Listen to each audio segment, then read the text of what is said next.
All right. This deck ticks most of the boxes I think you want to tick in a format like Historic. We're going to play some black-white vampires. It has some reasonable disruption in the form of Thoughtseize, Skyclave Apparition, and Sorin throwing vampires at things. But it also has a good aggressive curve. We've got 10 1-drop creatures. We've got 10 2-drop creatures. We've got Silversmote Ghoul. Then we've got Champion of the Dusk to generate card advantage at the very top end of the curve. And we've got a good flexible range of sideboard cards. I think Skyclave is one of the better cards of the format. So let's go ahead and dive on into some games here with this and see how it goes. It's sad that Historic is impossible to get into when you don't have the money. I mean, that's just not true. That's something I've talked about before that I think it's weird to me, the discourse surrounding economies in paper and paper versus arena. When people talk about, they're like, oh, it's hard to get into Historic because it's hard to get everything. And it's like, well, getting one deck in Historic really isn't that much more difficult than getting one deck in Standard. And like, the key difference being like getting one deck in Historic is probably always going to be legal and reasonable. Like, obviously, there's a small outside chance it gets edged out by some stuff, but like, that's probably not going to happen with most things. Standard in the age of Arena is much more expensive than Historic. Yeah, I mean, Standard's, oh, and that's not even, I don't even think it's fair to say in the age of Arena. Standard in general is much more expensive than non-rotating formats. With Historic, you get one deck, and then you get to play that deck for as long as you want.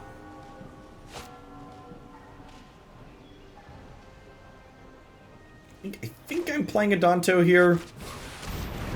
I think I'm paying 4 to give this a counter. Yeah, I don't think it's fair to call Historic any more or less accessible than Standard.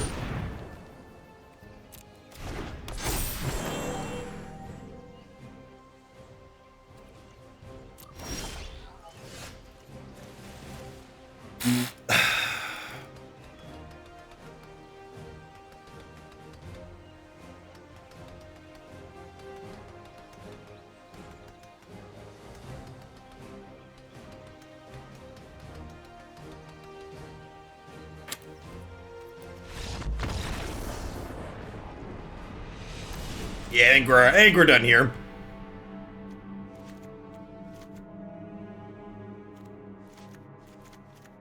Alright, let's board in a bunch of our spot removal. Cage sounds good too, because they're on Realm Walker, in addition to collected companies. Adanto Vanguard sounds terrible. I think we board out the Thoughtseize. I just want more cards that play to the board here.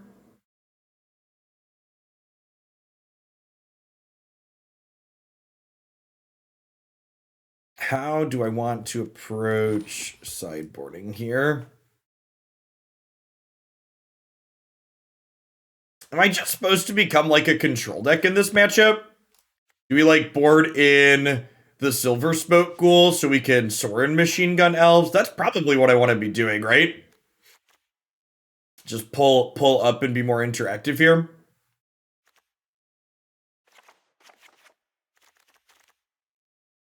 Let's try this.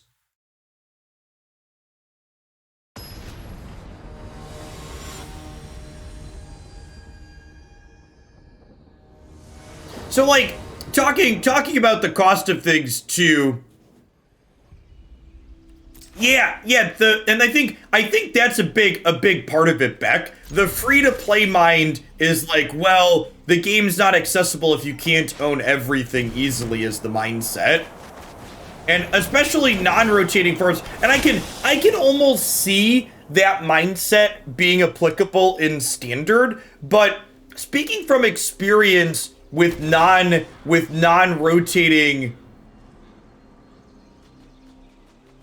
I would say Standard is more of a barrier for low investment players, with the exception of assembling mana base for your first Historic deck. I don't, your sentence doesn't English for me, Disposable Hero. Are you missing a word in there? I don't understand what you're saying there. Conqueror, thanks for the 17 months. Welcome back.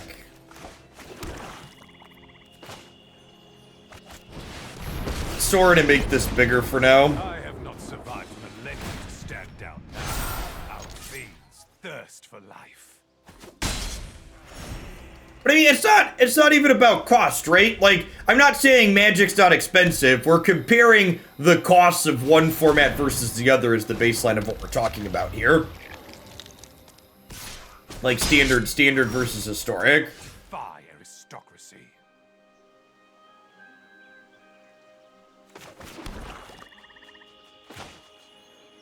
Oh, wow. Crippling Fear doesn't kill Realm Walker here. That's a big deal. Wow. This should probably be... Huh. This should probably be the 3-mana one, huh? So, the boost from the Lord doesn't matter if I was killing elves, because the Lord would die and then this would die. Yeah, this doesn't get -3/-3, because it's all creature types.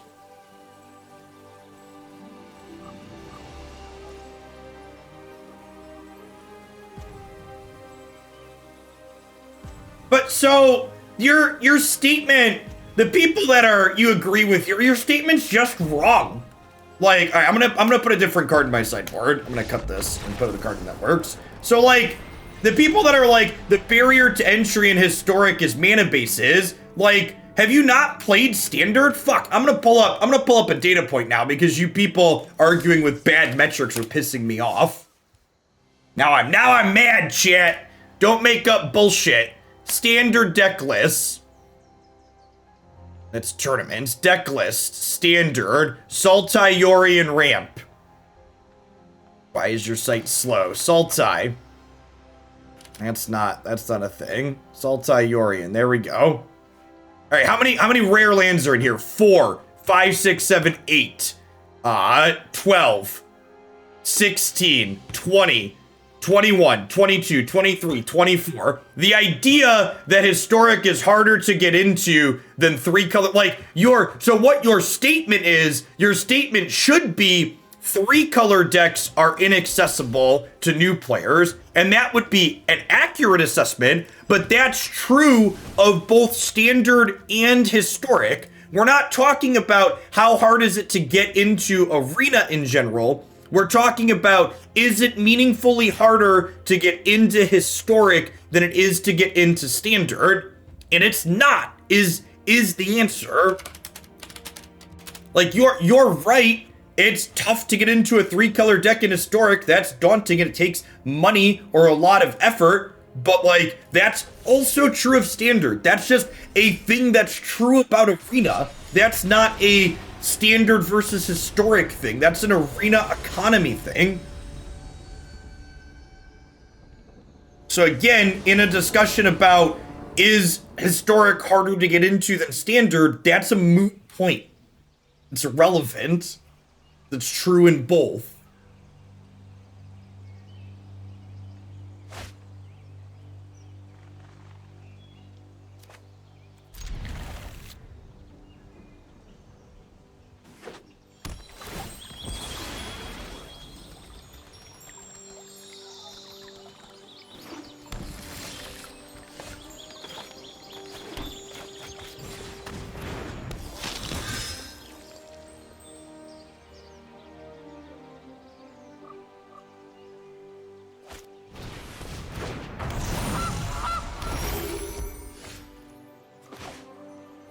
Huh?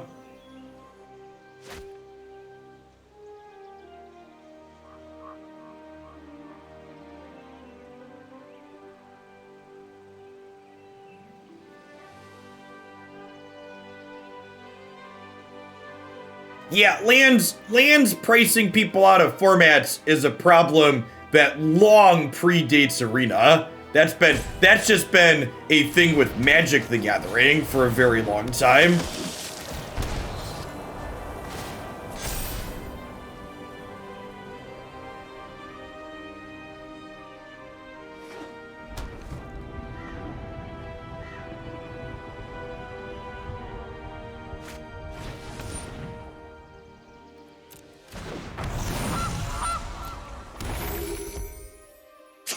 like comments like that, Red Pandas, that's fine. That's fine and reasonable.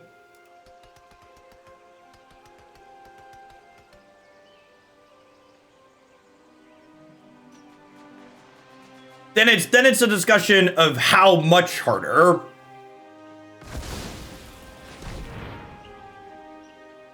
And then it's also a discussion of how long is that actually the truth in the case for too? Like how long are you a new standard player before it's easier for you to get into arena rather than keep up with get into historic rather than keep up with your collection?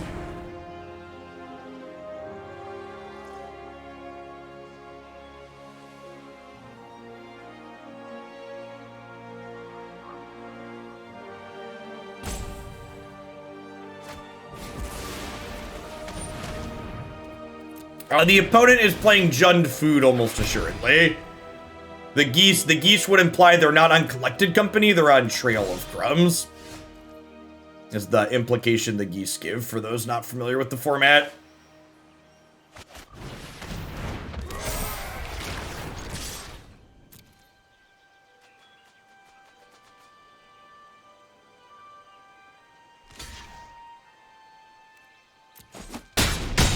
Think I can pay 4 again here. I don't want to get burned out as much as I would like to get another counter on here.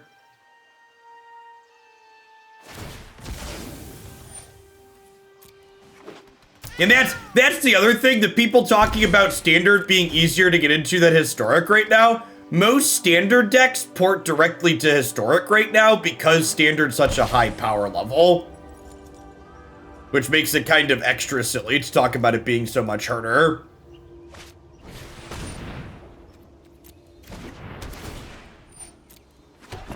Yeah, that's generically true, J-Wall, but I'd argue that given the state of the current standard format versus what's competitive in historic, that upfront cost isn't really increased by a meaningful amount for the current historic format.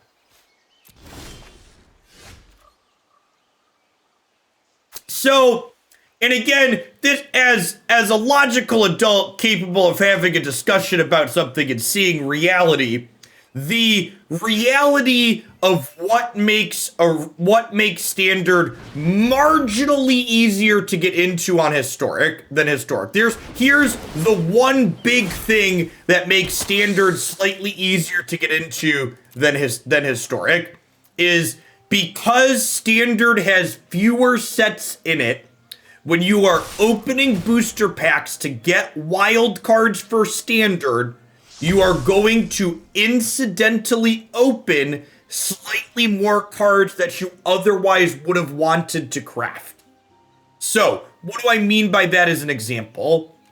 A standard deck is going to have cards from at most 8 sets in it, right? So, historic, by comparison, could have cards from, dozens of sets at some point. And that difference means that, well, if there's only one rare I need out of Kaladesh, and I'm opening Kaladesh packs to get wild cards, then incidentally I'm only going to get one more.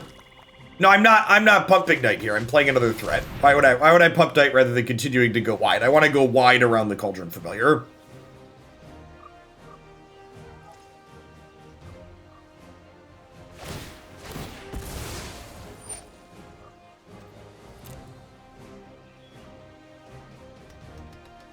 So that's a reasonable position to approach it from.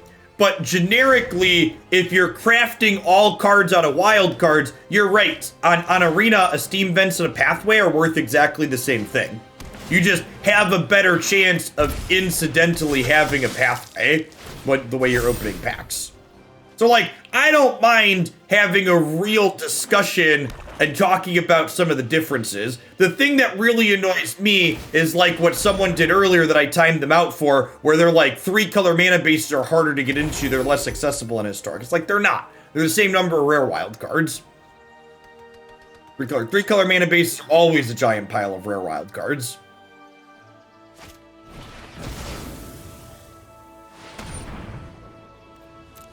Okay, so they can only sack one thing this turn, right? They can sack this food, but that doesn't kill anything.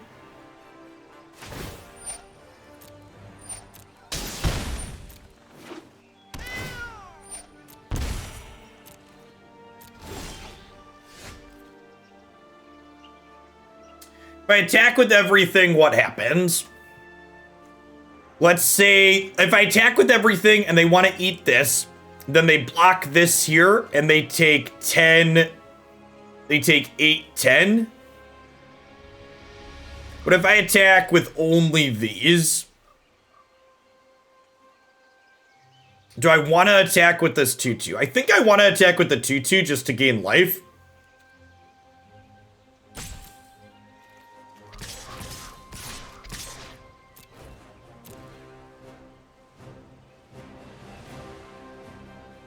So again, I've said this before, but you could buy wild cards on Arena Chat. They're just not cheap.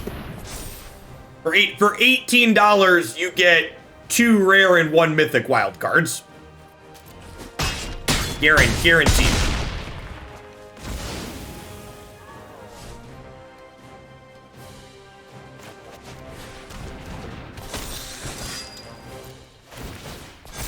Alright, if we can dodge a Claim the Firstborn, we can dodge a ball. Yeah, you want your wild cards to be cheap, which is like a fair request, but it ain't happening. Buy them straight up. You do buy them straight up. They just come with extra free nonsense.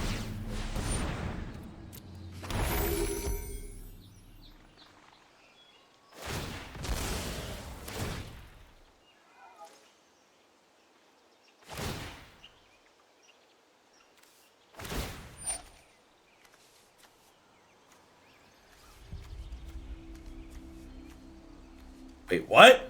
They're shooting that?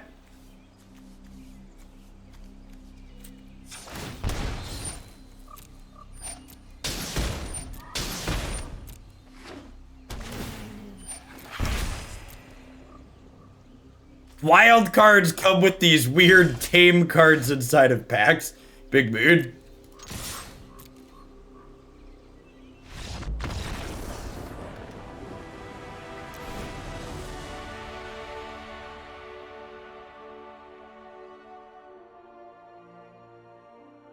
Alright, Skyclave Apparition sounds great. Gotta be able to take Devil off the table, also grabs their food thing. A couple of cages are probably fine here. I feel like this is probably not a Thoughtseize matchup. I feel like I want to play to the board more.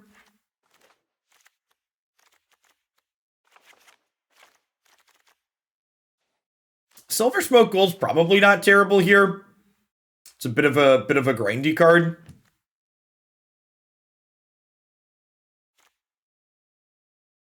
Try Vanguard. It doesn't attack into cap particularly well if I don't have Lieutenant out. What happened with Mardu? I'm not gonna play the standard tournament on Saturday. Just life short. Play games for fun. I'm just really not in the standard. It fell off hard for me. I understand. I understand why people have been off the standard.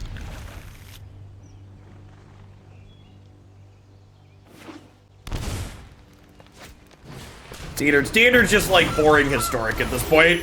I'd rather play the format with more deck variety. It happened to me in Blue-Black Mutate. I'm just tired of playing against endless adventure decks. The Blue-Black Mutate, if you go back and watch me play some of the Mutate deck, I mentioned how its worst matchup was the adventure decks.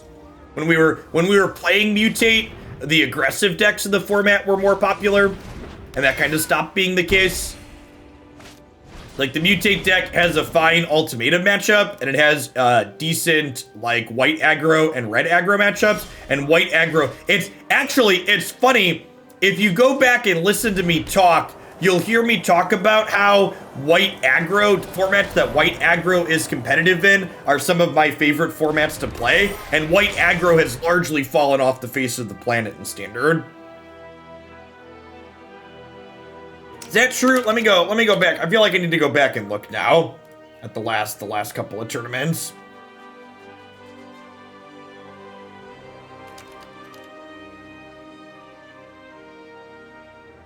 The last SCG qualifier, how much mono white was there? Yeah, I'm not crazy. Less than 6.6% of the last SCG tournament. Whereas Adventures, Teamer Adventures was a quarter of the field. Yeah, okay, good. I'm not crazy. It's always nice when, like, my anecdotes, I can go and look at an actual data point to back up my anecdotal evidence with real data. BCTR, thanks for the follow. Welcome to the channel this morning. Companions rotate in the fall along with adventures. Companions and adventures are both out in the fall.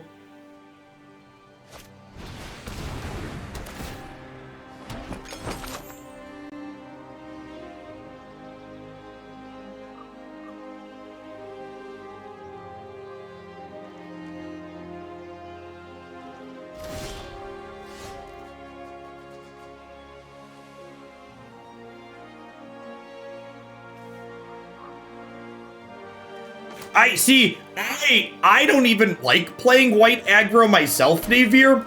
I just think the types of games that happen on average in formats where white aggro is competitive tend to be some of the best games that Magic has to offer. I think Magic's a much better game when white aggro is competitive.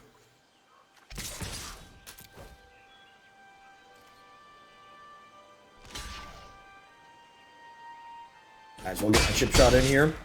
Sellers, thanks for the 28 months. I appreciate that. Welcome back. Good morning. Darts, thanks for the follow. Howdy, howdy. I feel like my opponent probably should have gone looking for a land last turn. They were on the play this game, so they missed their third land drop. They probably should have sacked a food for the goose on their turn. Hey, they're giving up. My opponent's at 78%. Maybe they're new to their archetype. Not quite experienced with it. They gave up a ton of Trailacrum triggers here, and they missed a land drop when they likely didn't need to. They have Mayhem Devil here, none of that matters because their deck's busted, but they don't have Mayhem Devil, we're in a pretty decent spot. Great, no Devil.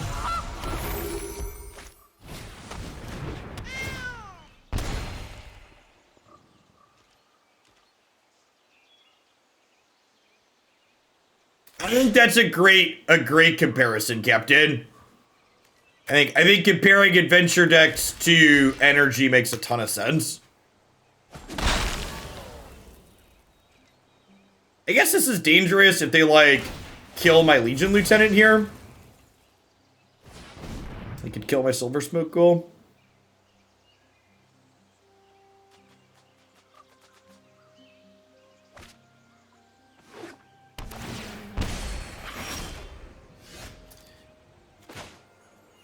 So, if I attack with the Lieutenant, they can trade their cats for it.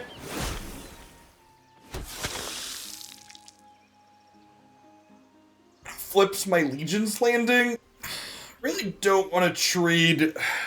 I don't think I want to trade this for the 2 cats here, because they could just start making food with these or use this on the geese to get it going again. I think I'm supposed to just attack with these.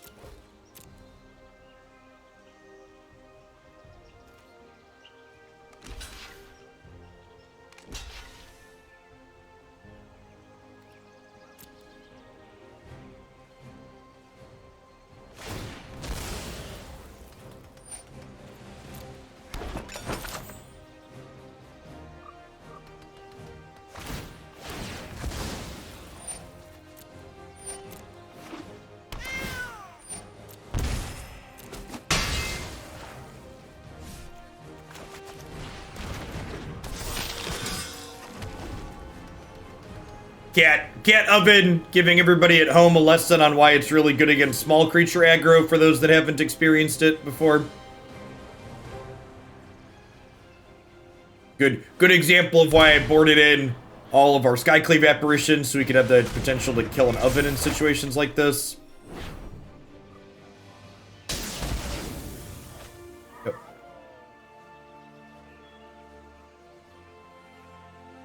We've been attacking a bunch and our opponent's still at 19 here.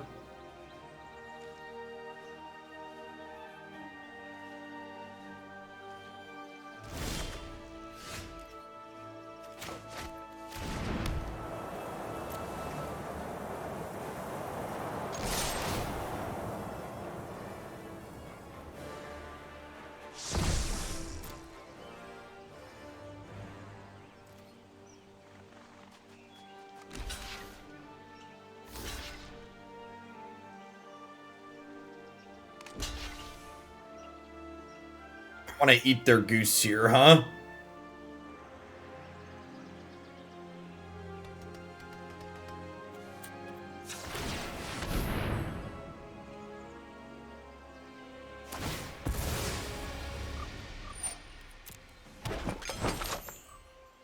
Yeah, our opponent hasn't attacked and we're at 13.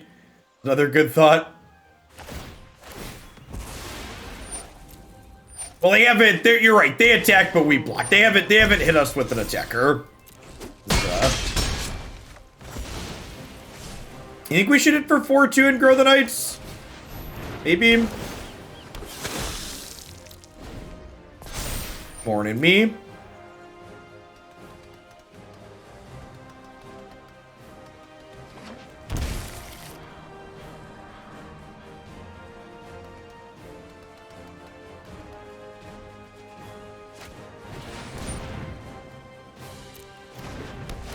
Our opponent, I think our opponent's due to the deck lazy. They've made a lot of really small sequencing mistakes this game.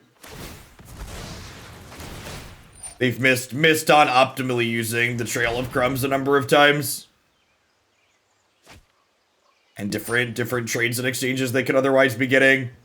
It's looking like it's probably not going to matter because their deck's really good.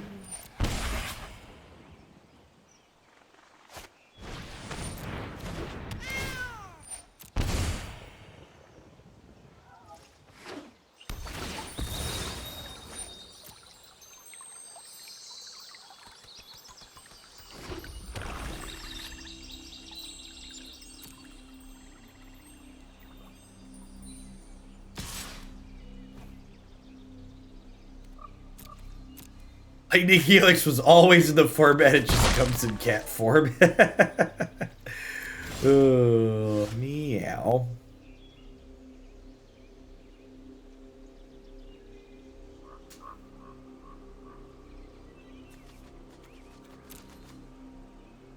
You know, I guess this is bad reanimate.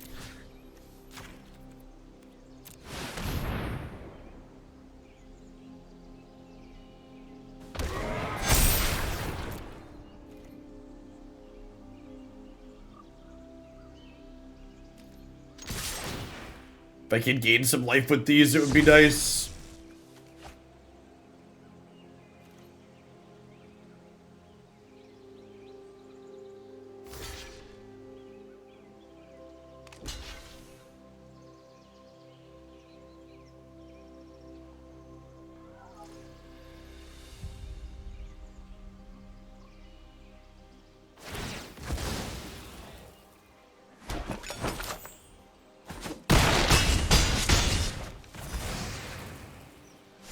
Yeah, we get to put counters on these, which is nice. If we tapped right and played the land, we could have pumped there too. Yeah, I don't think, if I would have done that, my opponent would have had the option to block the Knights of the Ebon Legion, and I don't think getting in 3 more points of damage on my opponent is worth taking 2 points of damage myself. They're gonna keep gaining life, and I'm not gaining life as consistently as they are. So I think trading my life total for theirs is not a worthwhile exchange here.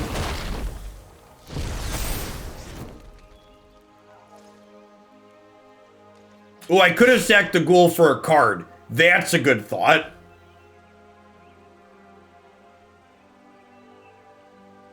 Because we gain... No, I couldn't have, right? We only gained 2? No, we only gained 2. They sacked the one blocking this. Yeah, we're probably dead to Corvald. Chat. Corvald reads suspend 1, win the game.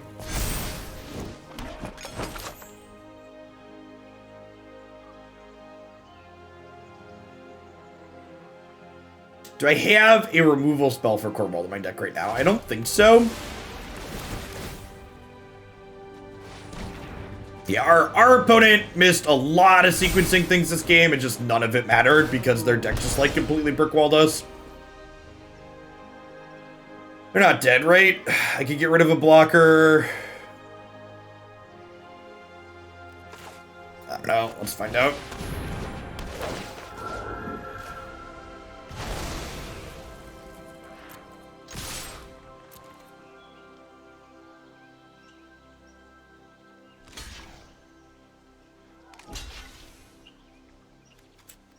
This isn't anywhere near lethal, right? Yeah, that's close.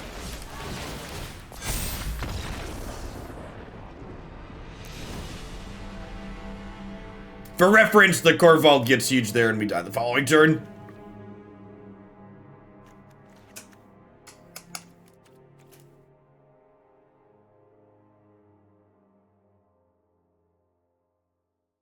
You very often lose to Corvold in their deck. No, Corvold's great. Corvold literally reads suspend one, win the game. If the opponent's archetype untaps with Corvold, they generally speaking win the game that turn. It's not just you. There's a reason why that archetype plays like 3 copies of that card. It's very, very strong.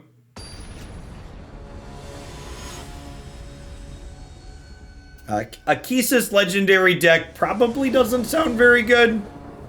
You like have to warp your deck playing a bunch of bad cards, and the payoff that you're getting doesn't sound particularly high.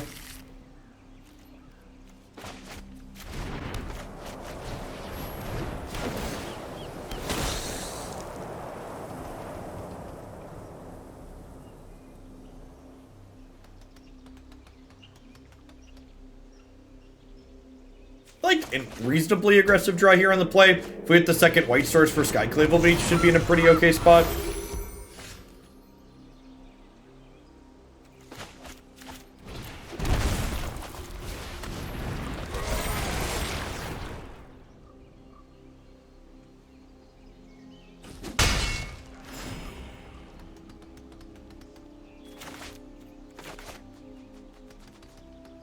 We brick on second white here, and they have some good cards. We're gonna be in trouble.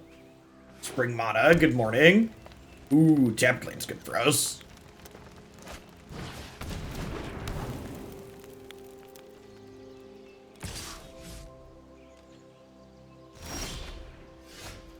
Yikes.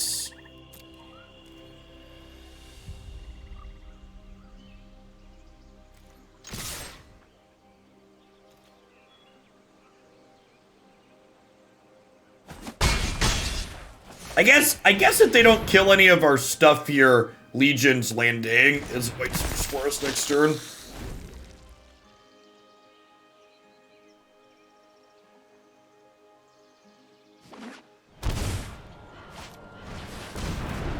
Okay.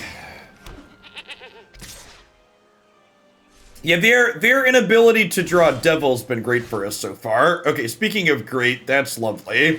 So now, I think especially with the other Skyclave in my hand here, I think I just take this Woe Strider, right? Is that why they can't trade with anything in combat here? Let me just try and pressure them out of the game.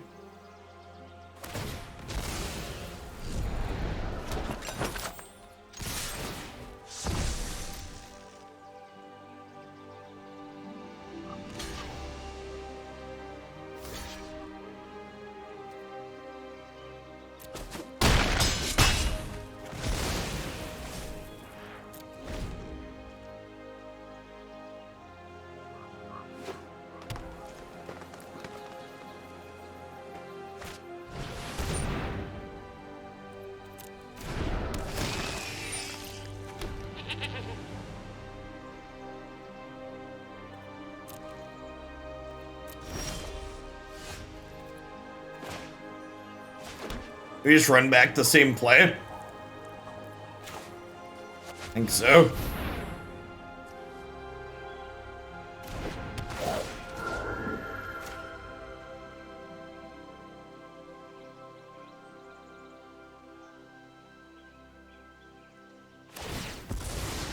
We could Deadlands it. That's true. I could Deadlands and play this and save the Skyclave for something else. There's some value to adding more pressure to the table. Like, they're almost dead, right?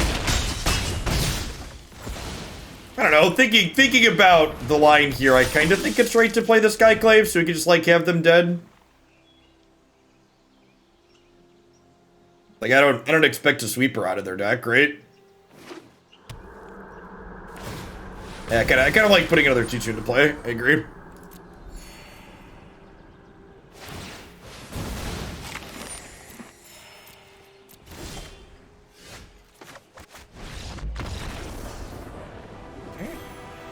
I'm drawing our Skyclave seems good here. Taking Oven being an option with Skyclave. Can you tell me why you would want to take Oven there as opposed to taking their creature so I can continue to pressure their life total? What does taking Oven do for us? Why is it the good play?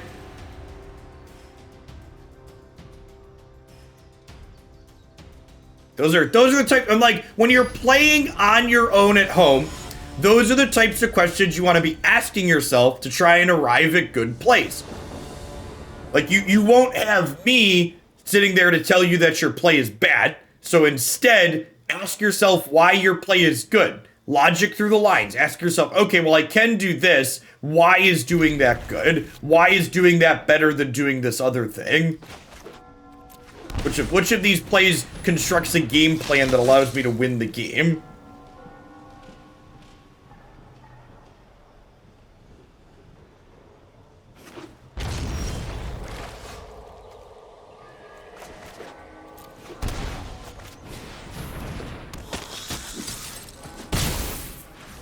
Oven would be good for a long-term plan, sure. Then the next natural question you need to ask yourself, and this is something that's really key that I think a lot of new players don't miss a lot of the time, is that you need to think through your plays not in the context of just the turn that you're playing, but in the context of what does this game look like as it plays out. What I mean by that, for example, is that's a correct assessment. Taking the Oven's good for the long-term plan. So then the next natural question you have to ask yourself is, what does this game look like as it goes long? If this game goes long, if I make a play like taking the Oven that plays to the long game, is my deck likely to win the long game? Or is my opponent's deck likely to win the long game?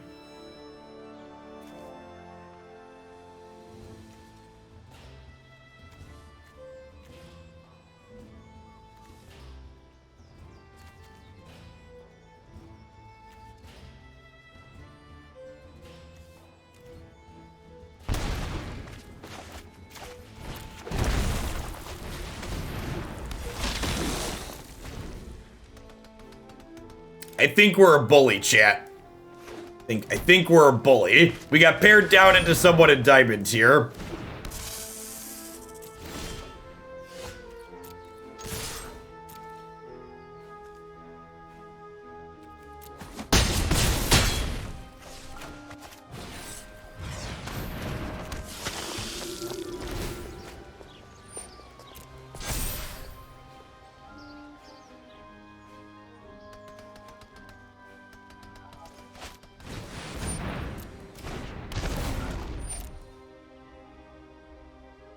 Hey, what's going on, Chiller? Thank you for the entire year of support. Welcome back. I appreciate you keeping me around.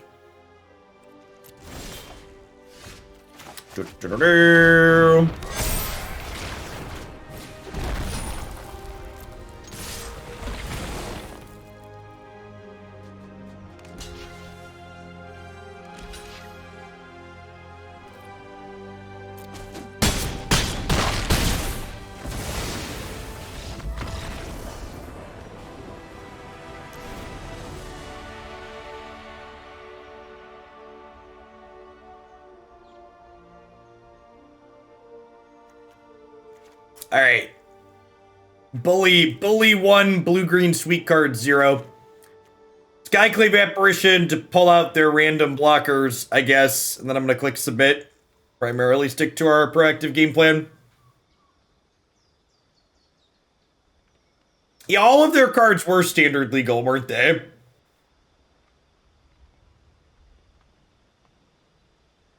maybe they found their way into the wrong queue.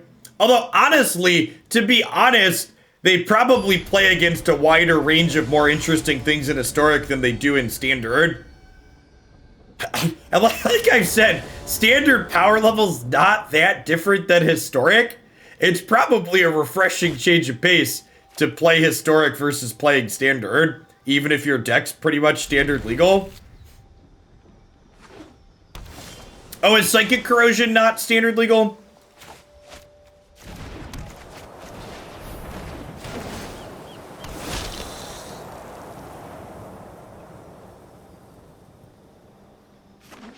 Hey, thanks for the 3/4 of your business. Welcome back.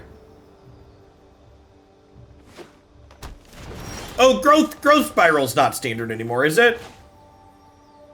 Right? This card rotated.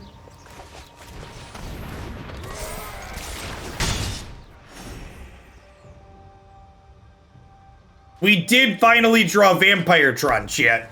We have turn 3 Sorin into Champion of Dusk here.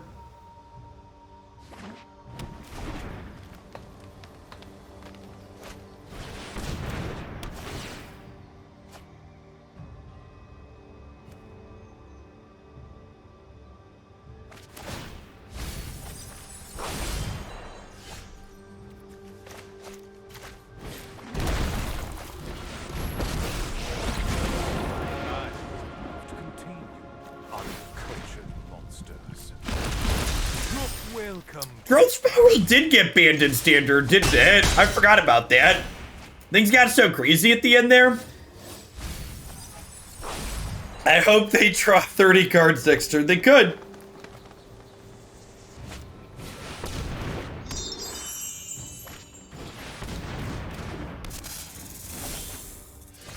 I'm the bad man.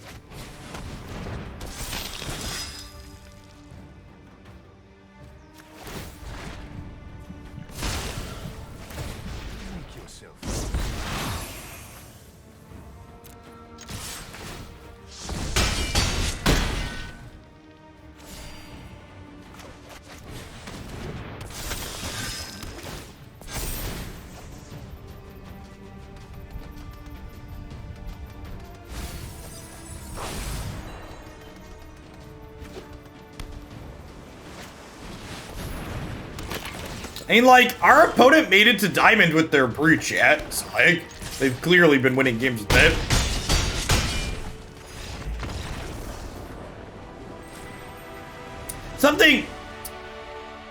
Something that's gotten me thinking is that so for a long time, Wizards of the Coast has been very anti-data. They really don't like sharing information as much as they can restrict it. But I'd be really curious if in the age of Arena, where players are making it to Diamond with decks like that sweet blue-green mill deck like we just played against, I wonder if not sharing all of the data that they have on Arena on the back end actually makes their formats look less diverse than they are on the ladder. Exit Sad, thanks for the Prime support. I really appreciate that. And there's a ton of great people you can ship that to every single month here on Twitch. Thanks for sending it this way this month. That's fair, Weens. They were at the floor, so maybe they climbed with something else. But I do really wonder. I would bet, for example, that the Arena ladder is more diverse than any tournament setting or Magic Online leagues that we've ever had in the past, just due to the more casual nature of it. Ladder systems in these games, even though they have some small tangible rewards, are largely just people playing for fun.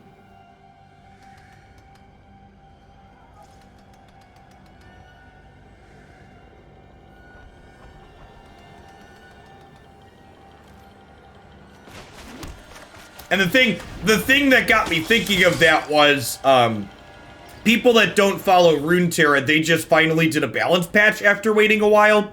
And the deck in their format that was considered like widely oppressive and like was in like 75% of tournament lineups in their last seasonal tournaments.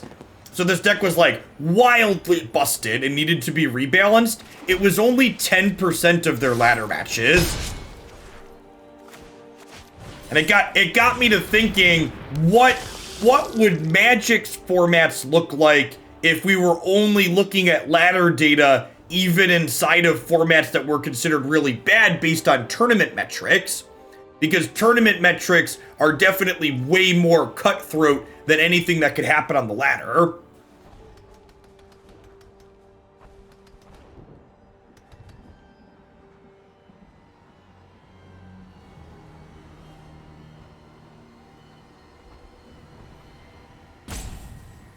Hey, nice exit. Work and Twitch stream shout out. Good to have you at a live one. I think Grixis Groxel Azav is real sweet. Yeah, we drew Vampire Tron, chat. And the fact that I have a shock land here means that I take 5 here, so my Knight of the Ebon Legion is going to take a point of damage here. I was going to get a counter. Yeah, the shock means someone took more than 4, which is excellent.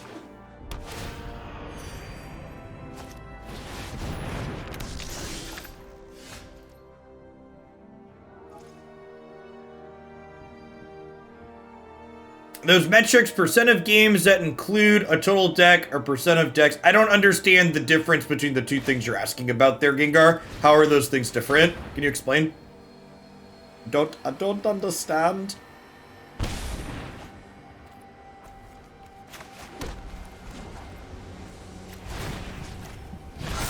I bestow a mighty curse.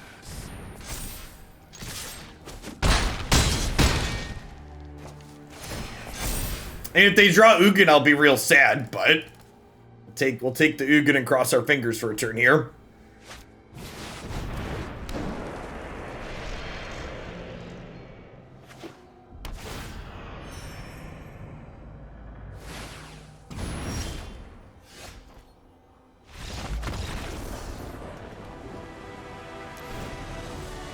Okay, so I don't want to be grindy here, so Silversmote Ghoul comes out. I think we bring in the extra Skyclaves to tag their ramp, and honestly, that's probably it, huh? Our deck's pretty proactive to start here, which is where we want to be in a matchup like this.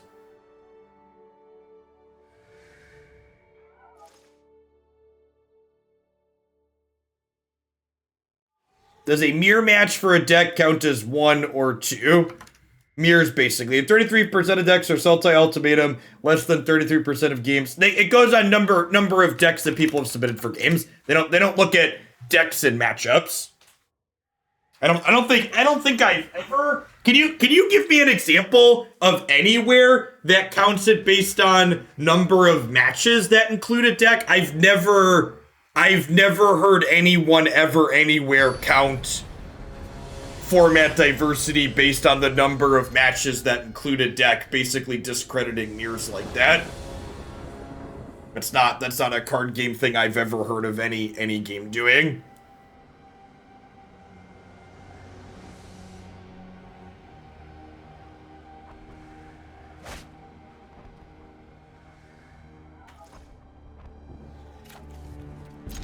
So, something to think about with your discard spells in a matchup like this. The card I most want to take with Thoughtseize is Ugin. So that means there isn't as much. I am better off waiting to play Thoughtseize until later, till just before my opponent plays their Ugin, giving them more chances to draw it. Because if I Thoughtseize on 1, but one of their draws on turns 2, 3, or 4 is an Ugin, I miss the Ugin this way. Don't I want to try and take the ramp? I don't. I want to try and take their payoff. You look at a deck like my opponent's and count how many pieces of mana are in their deck. Their deck is like 80% mana, chat. don't take their mana. They're gonna draw more mana. You want to take their cards that beat you. Take their bobs. Take their payoffs.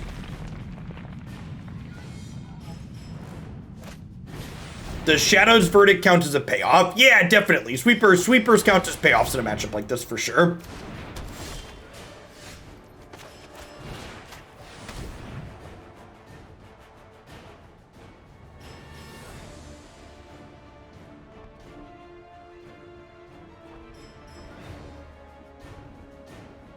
They named green because they have the Wellspring, chat.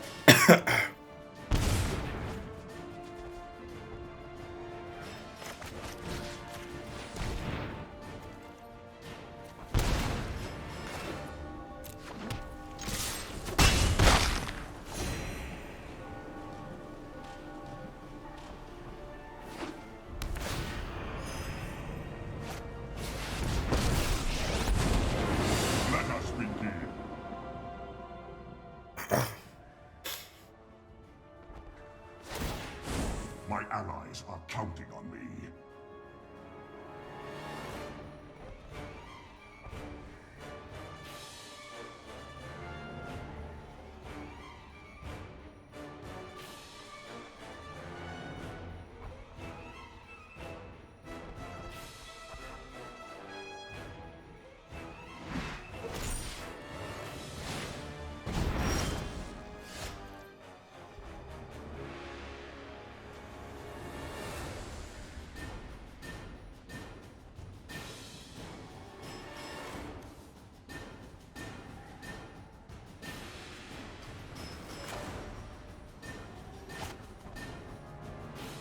All right, what are we supposed to do here?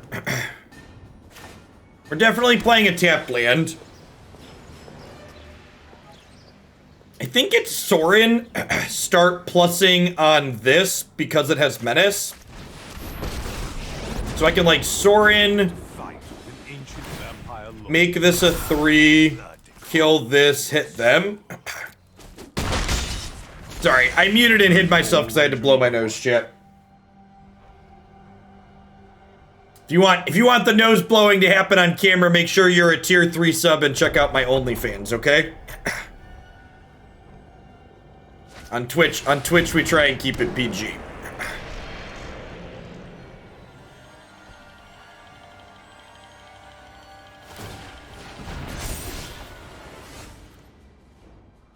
Huh?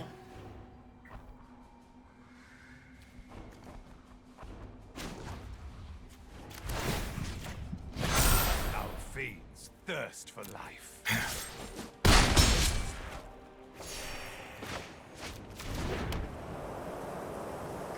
Am I supposed to play this out as a way to flip Legion's Landing next turn?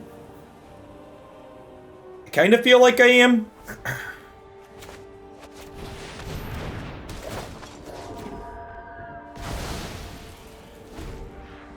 Hellboy, thank you for the 32 months of Prime. I appreciate that. Welcome back. Go Fraga, thanks for the 2 minutes. Hey chat, look at that. None of our choices mattered and we died. And you will grow lost to history. Get Ugand. Their Cold Heart was on green. Opponent doesn't look to be playing a Black Splash. What's the Legion's Landing math? Well, it depends on the answer to that question. Like most question is it depends. Like, are you trying to flip Legion's Landing on turn 3? If yes, then 10's probably low. But you don't have to be flipping Legion's Landing on turn 3 in order for it to be good. I think it just doesn't apply a lot of pressure. I guess it has like 2-drop into Skyclave your ramp. It could be right to mulligan this. We have a lot of 1-drops we could mulligan into. That is exactly correct. The opponent's archetype is playing the Wellspring as an 8-mana 5/5, chat.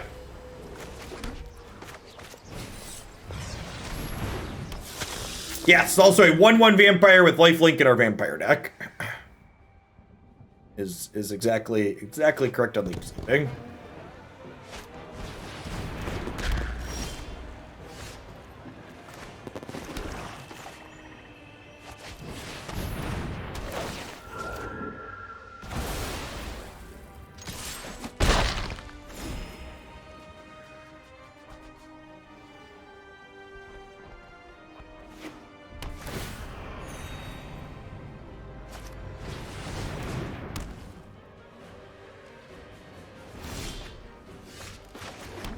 You're never beating Ugin, chat. Don't play around it. Just jam your cards and attack, attack, attack.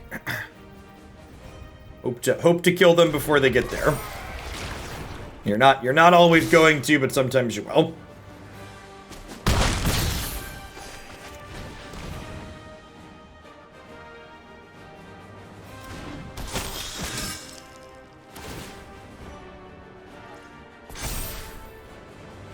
So we have 10 power in play. We can attack for 13 next turn. And pump up the jam on the knight. They have 5. Oh, they don't have a land? That's good for us.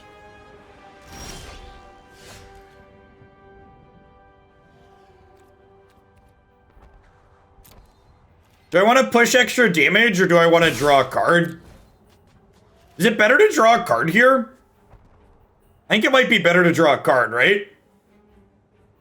Yeah, like the difference 3 damage makes here seems kind of negligible. Like we have them very dead next turn regardless. Yeah, if we had a Thoughtseize, I'd much rather have a card, right?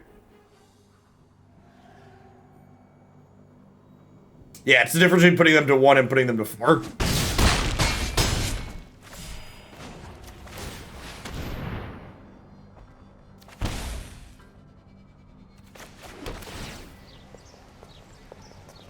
Obviously should have bolted in the Agadeems and drawn and done that pre-combat so we could play the Legion's Landing.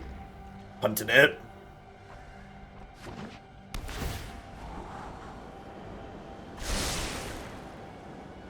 Hey, what do you got for 6? Nothing. Concede. Got it. Get it, got it. Good.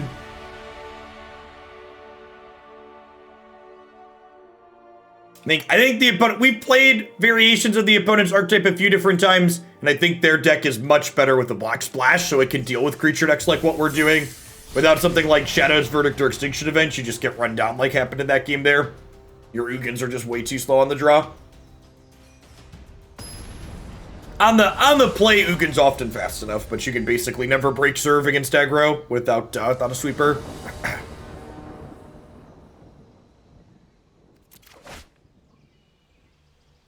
Fine, not quite full-on Vampire-tron, but like Adanto into Sorin Champion draw 2 is fine. Either good even. What colors are they playing? I think they were just colorless with a splash, kind of a splash for the Wellspring. We only saw colorless and Wellspring, colorless cards and Wellspring out of them.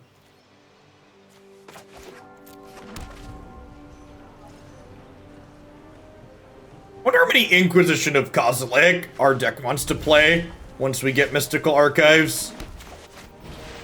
Probably like 2 at most.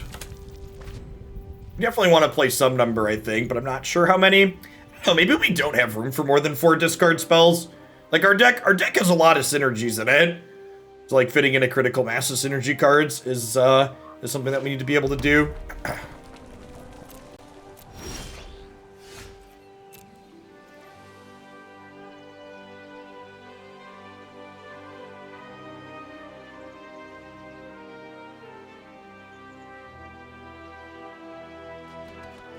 Why does it seem like trying to get to #1 in Mythic is like a full-time job? Because it's incredibly variance-based, so you need to play a ton so you can eventually hit a good streak.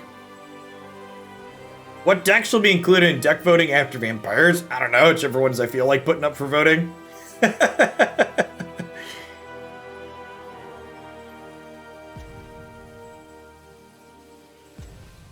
I've got like a dozen different decks.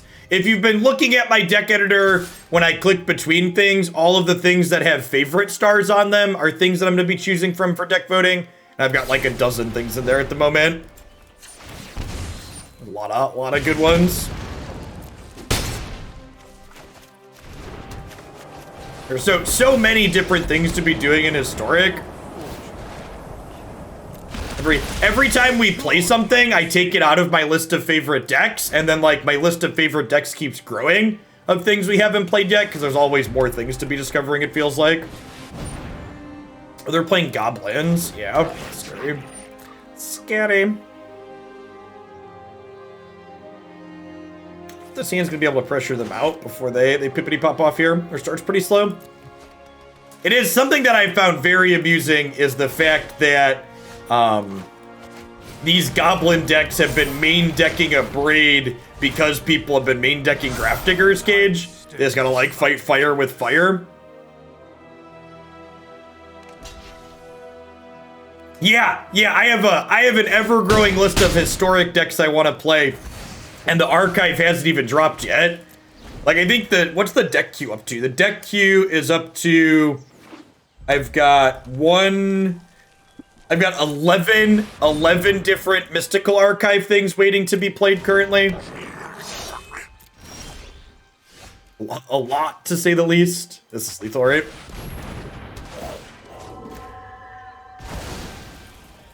Those are baby numbers compared to the old days. Yeah, Justin, all of those deck submissions are $50 a pop. So like 11 deck submissions at the higher price tag is quite a lot.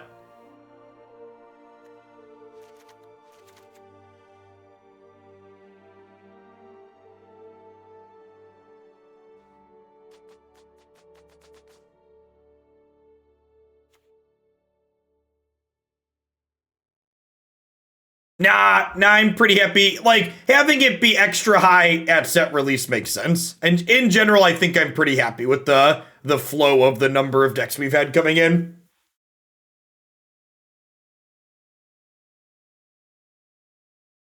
$50-50 a pop seems like a good ratio. All right, so all of these are cards that seem like they might be okay here.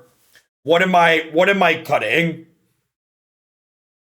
What angles do I want to be or not want to be fighting on in this matchup?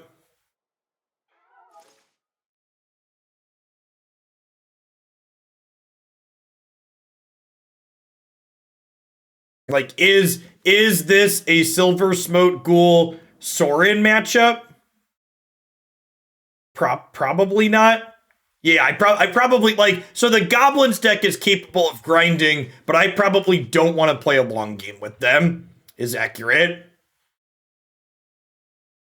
And then, yeah, someone said, do we cut Thoughtseize? That could be a question, right? I just, like, cut my cards that interact with their hand and prioritize playing to the board with things like Skyclave, Grafdigger's Cage, and Witch's Vengeance.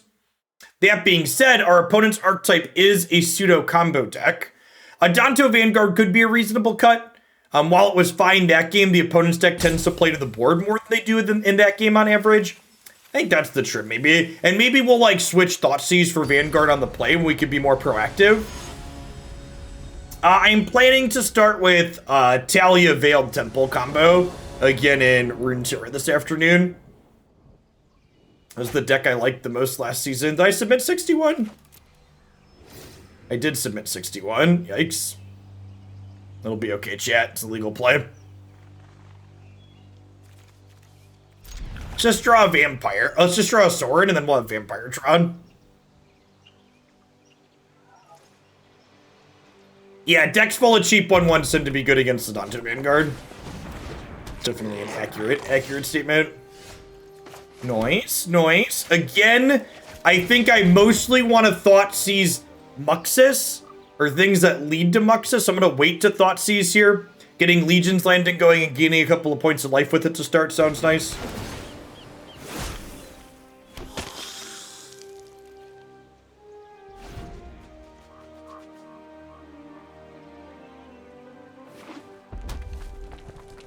Don't play Willy Goblin. Don't do it. If they play Willy, I need to Thoughtseize them next turn. Snoop is fine.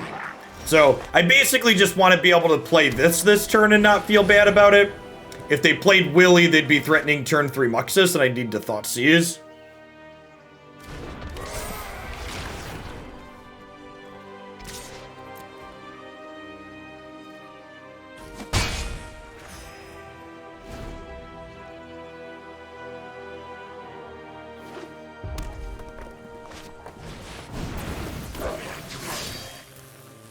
Well, shit. So, we're dead. Okay, good chat.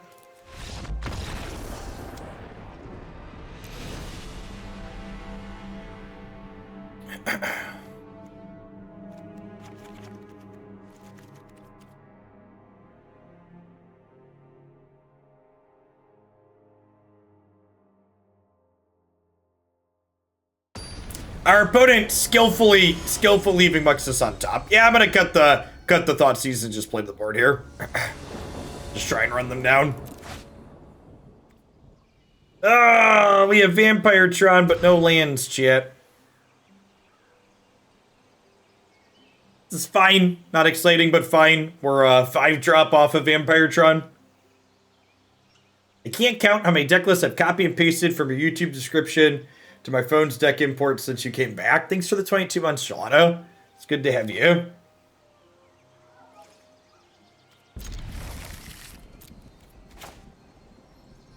And this is, our hand's fine, right? Like, we've got pressure on 1, 2, 3. 1, 2, 3. It's just curvamentary. What could it be?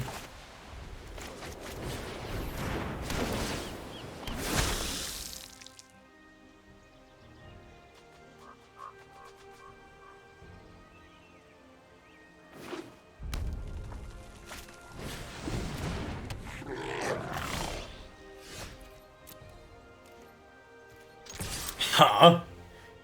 Do I Vanguard or do I Nullpriest here? We did. They did nothing. We were on the play for game 3 and they died. Wanna just like cast mana rocks and then died.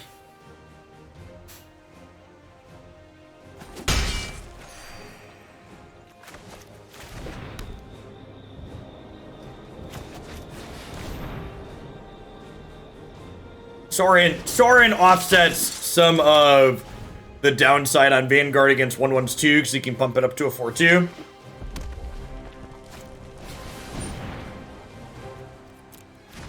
Yep.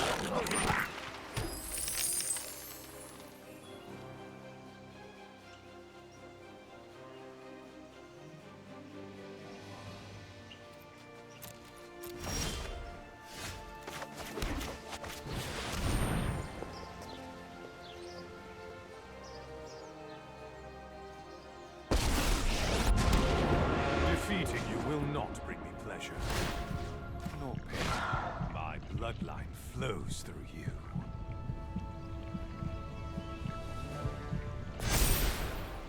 I'm just gonna hope they don't have it, chat. I guess I could kill the Prospector, but I don't know. Is that a winning line? Maybe that's better.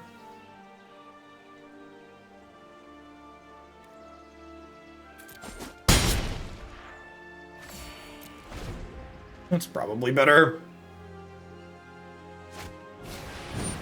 Yeah, no Muxus. I guess they could not have a land. They could be missing a land.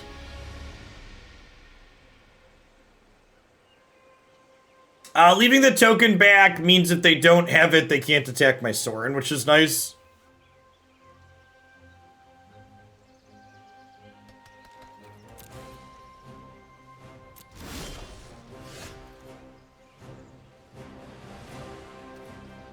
Alright, I think this turn we're killing the Prospector since they're missing a land.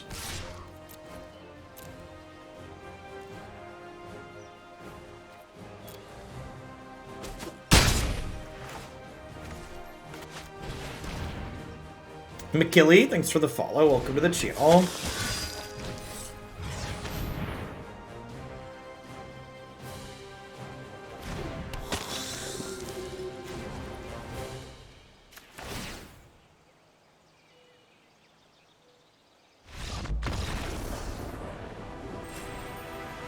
Alright. Sometimes lucky, chat. What do double face cards look like in paper? They actually have no back. Yeah, it's just a magic card on each side. Double face card sitting in my office?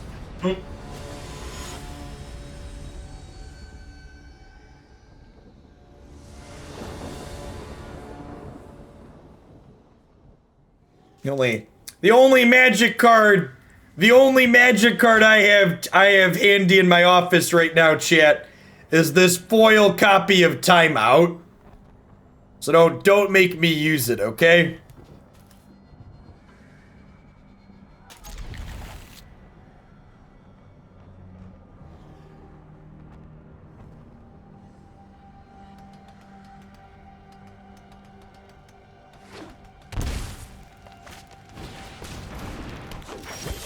Aim to please basic lands.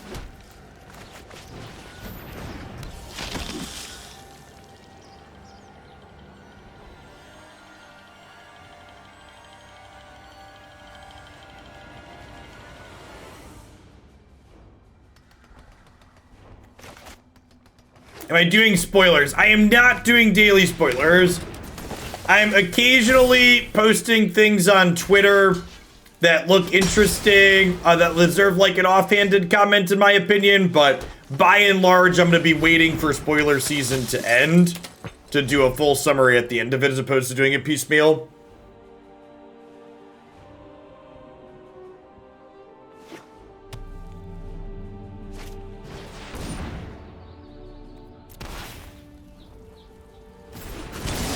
This getting haste is kind of good for Silversmote Ghoul.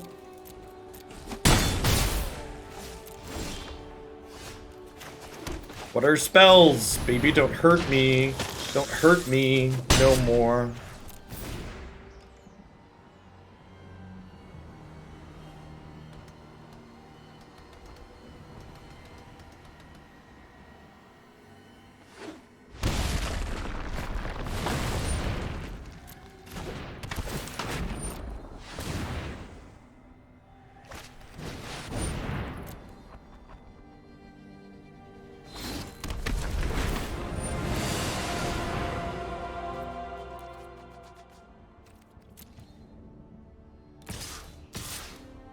For active deck in Historic, that's relatively cheap wildcard wise. I'm gonna be honest, I don't know how much wildcard things cost.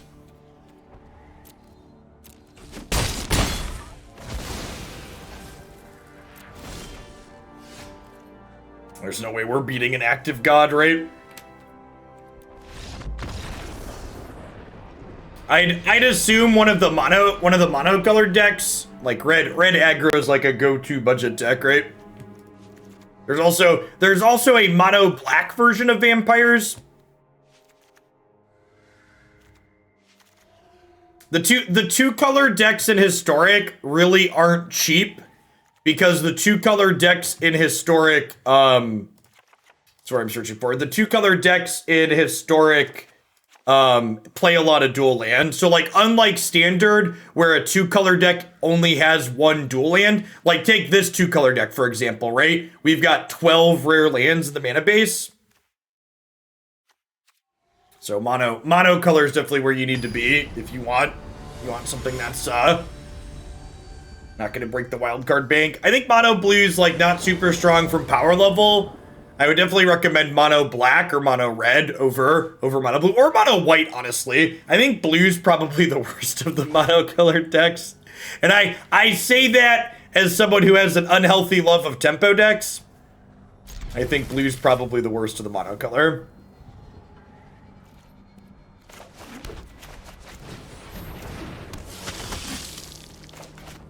So we're leading on a white 1-drop. Because I only have, I have 2 white and only 1 black 1-drop. So now next turn I can go bolt this, play this. Oh, well now we can play this. I'm gonna bolt here actually. Because I want to have this as an extra white source potentially. Is there a green stompy deck? Not well established, but there's definitely one you could build, yeah.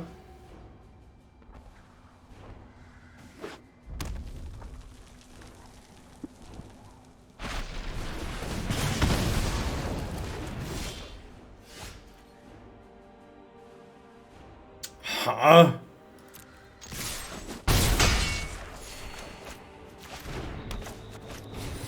I think I want to play this out so I can try and flip the landing next turn. Oh yeah, there's a mono green elves variation. That deck's fine.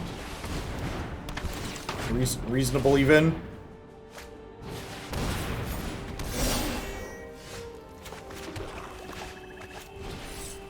Kick it. And we'll throw away this 1/1 to transform the landing here.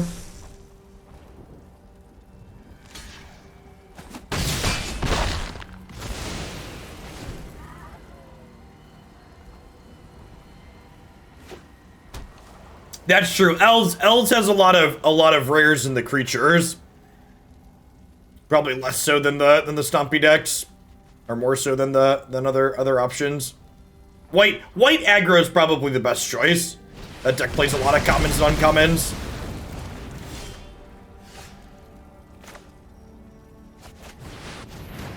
This would have been nice one turn sooner, but beggars shan't be choosers. 4/4 that draws a card, still okay. Opponent's got a bunch of spells in hand though, which is scary. Pretty unfortunate. Hopefully we draw an untapped land here so I can make a token and then Sorin throw it here. Okay, am I trading Legion Lieutenant for their Chandra? I think so. I have not survived millennia to stand down now. Thank you for your service. Yeah, Elves is 20 plus rares and 4 mythics, yeah. Alright, no questing beast is great. And I've got this here with Sorin at this point, so if they don't have a removal spell here, they're in a real bad spot. Just have four mana repeatable Helix here.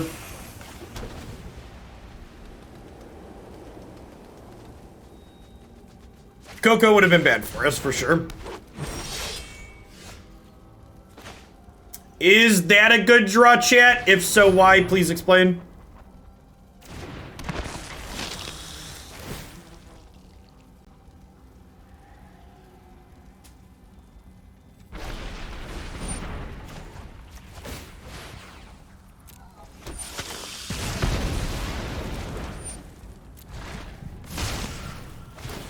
Thank you for your service.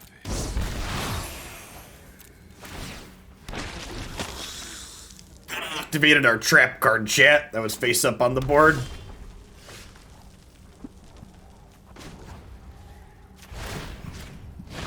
Our fiends thirst. Alright, solidly in garbage time here now. Even if they hit a collected company, they ain't coming back. And now we can sack this to draw a card. It'll come back at end of turn because it gained life when it hit them. Rather than play this, I'd rather activate my first port this turn. Frightening Helix online. Nice.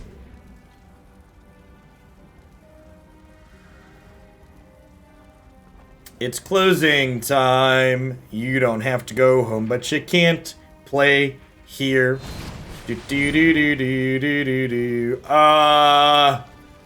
Friendo.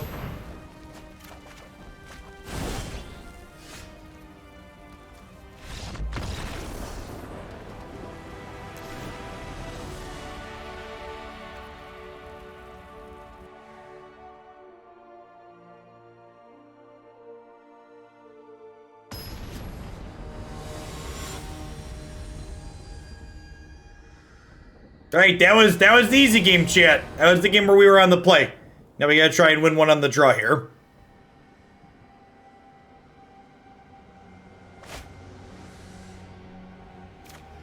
Seems good. Needs a third land here at some point. Nice, nice. Just like we drew it up.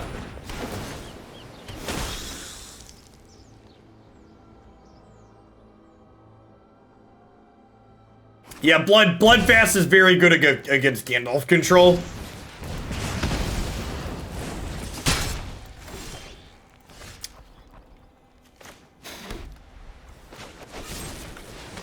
I think we just do this.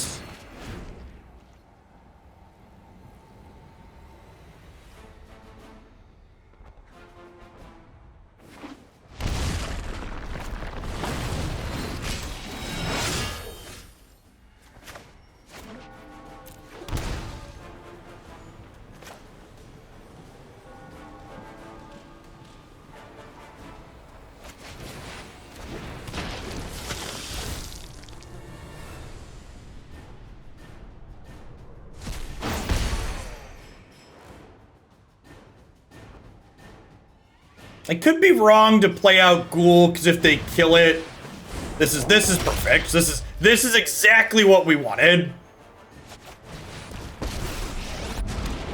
Depart Innistrad,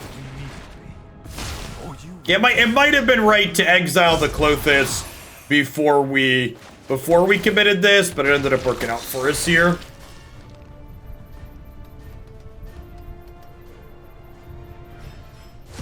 The fact that this card can block, but it comes back tapped is so good.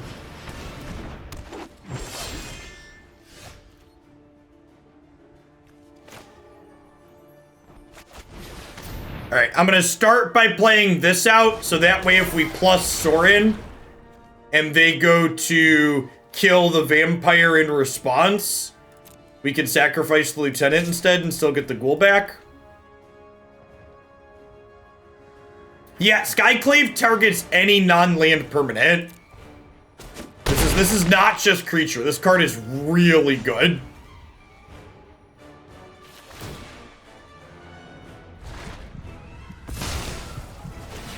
What is one life to save me?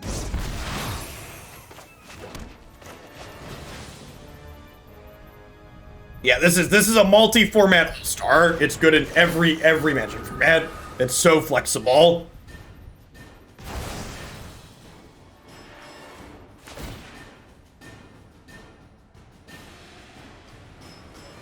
This card, no joke, this card's a big part of why you want to be in white in this deck.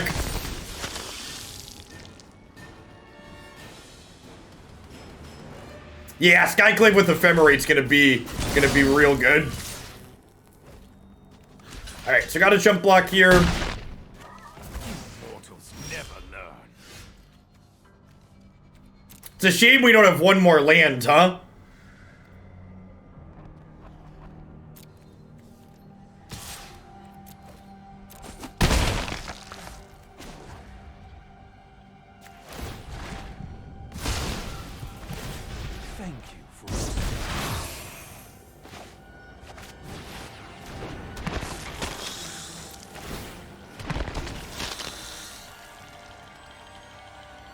I'm really glad we got to have a set of games where Sorin plus Ghoul got to go to work in this set.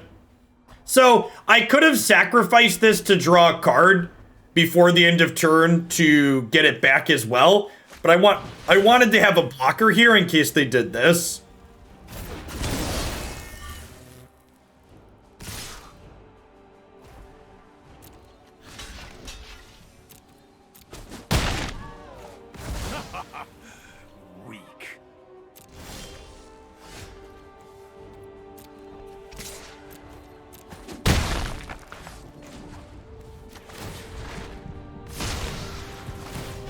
Yeah, feels like we're in garbage time here.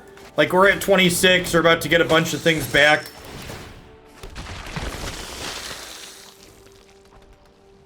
Sorin Ghoul just completely took over this game. Took over the match, right? Won us the last game too.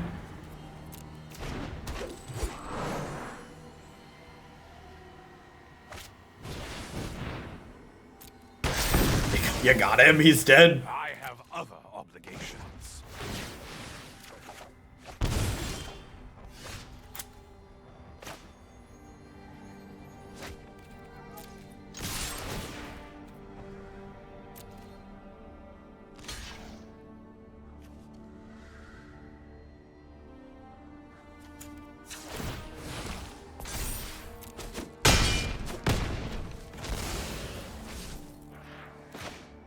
I'm actually, we were talking about that earlier, Ace Tiger. I'm actually not sure if this deck wants more discard spells in the main. Like, our deck has a lot of small synergies in it. I'm not really sure that I have slots that I can cut for more discard.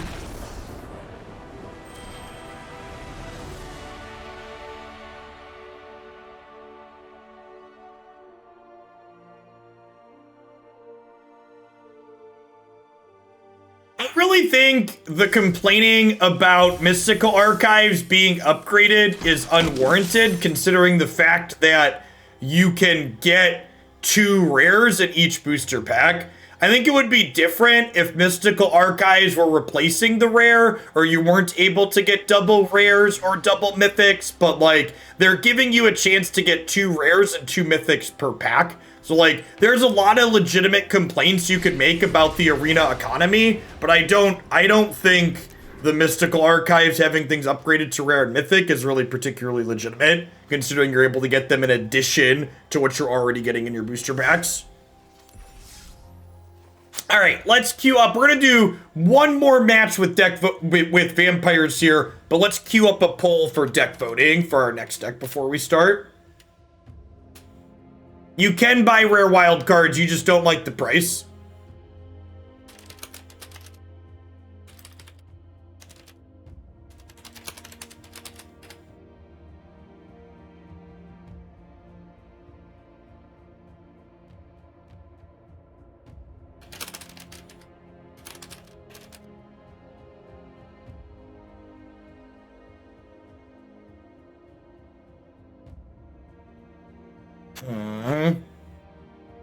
Let's do blue-green flash, blue-black control, and Jeskai tempo. Let's do 3 counter spelling decks. Take your pick, chat. Remember, you can vote extra with both channel points and bits.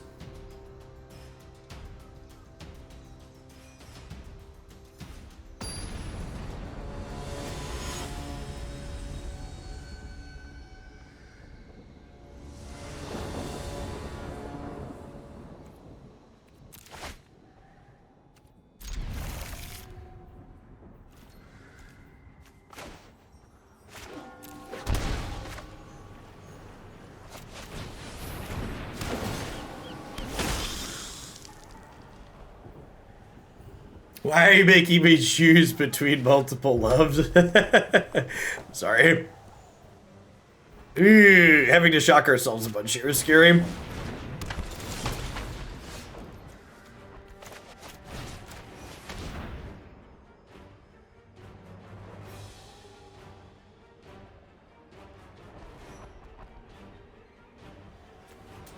Take their Wizard Lightning here. I get to go ahead and play Knight, and then Knight's gonna get a counter right away, which is great. Blue-black control and Jeskai tempo, neck and neck. Looks like our libertarian candidate of this election will be blue-green flash, so keep that in mind if you haven't cast a ballot yet.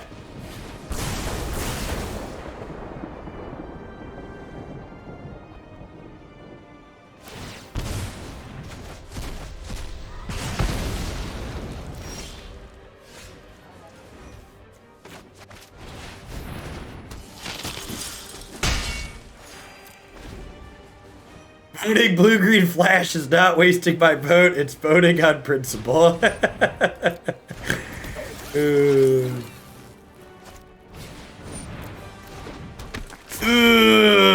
that's a really good draw. That means my Adanto can't protect itself.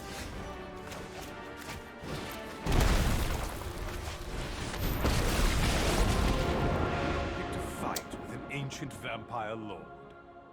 Foolish. I actually want to kill this Soulscar mage, right? I'm pretty sure.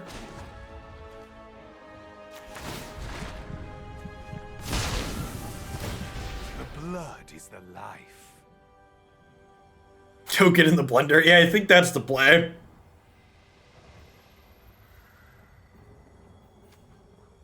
Looks like we've had a little over 1,500 votes cast so far in the deck voting, and there's 1,000 people in chat. So I'd like to congratulate Hoaglandia on their wonderful 150% voter turnout so far.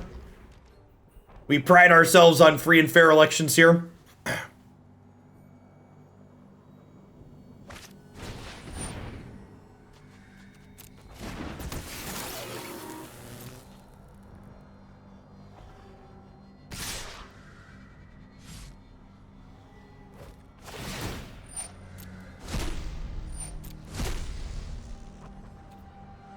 Do I pay 4 life to kill a Beaumont Courier?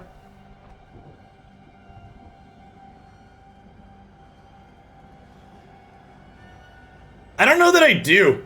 I think I just take the hit and then plan to plus my Sorin next turn. It like puts a card in their graveyard for them to activate Grim Lavamancer as well.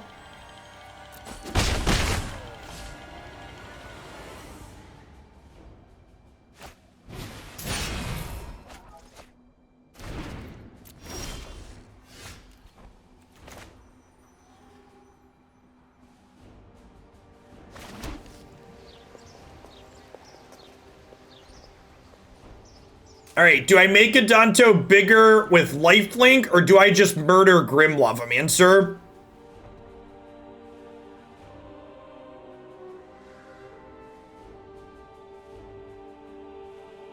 I can't really play Knight of the Ebon Legion this turn because Wizard's Lightning is face up. Yeah, getting Adanto bigger seems really appealing.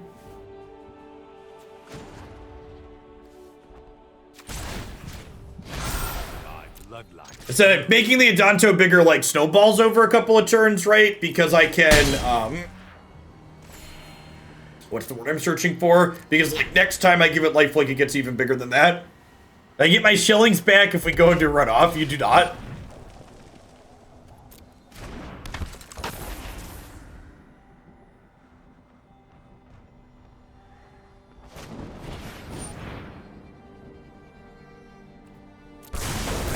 The act of a coward.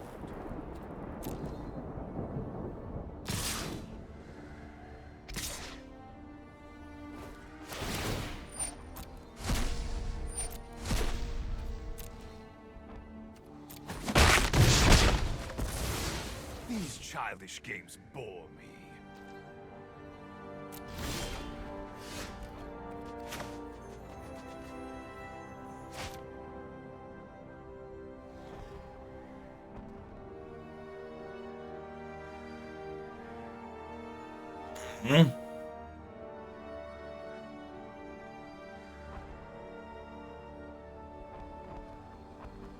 What if I just like Knight, Sorin, down tick, draw 3? I think I'm into that.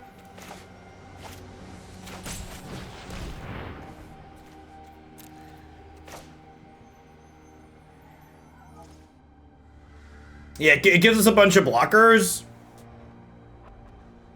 Jeskai Tempo has taken a dominant lead, being plus 400 votes here in chat. About 3 minutes left in voting. Shout out to our very democratic Hoaglandians. We've now achieved 300% voter turnout for all the viewers that are watching currently. Yeah, but if the Lavamancer kills Knight, then it's not killing Sorin, right? And if Lavamancer activates, the Gitu Lava Runner's losing its second point of power. So I feel like all these permutations are good for me.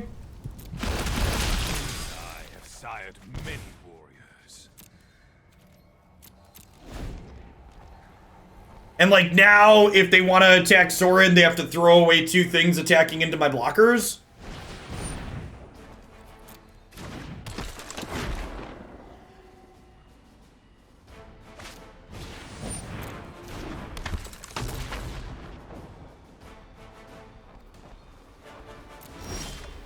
Yeah, they just left him there.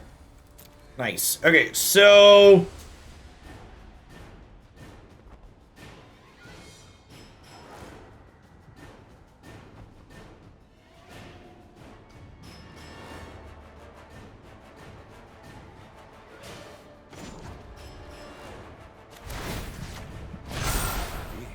A taste of my power. This is definitely happening.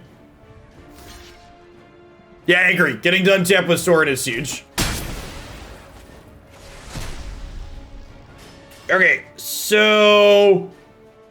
they're out of gas at this point, right? So I just Skyclave their Beaumont and just leave them on empty?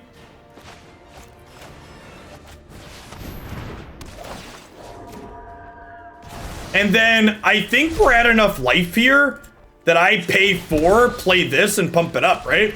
What? Pump it up. Pump the jam. Pump it up.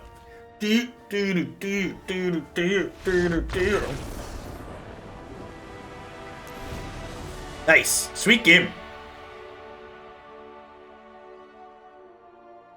Alright, so this is definitely a Bloodchief's Thirst matchup.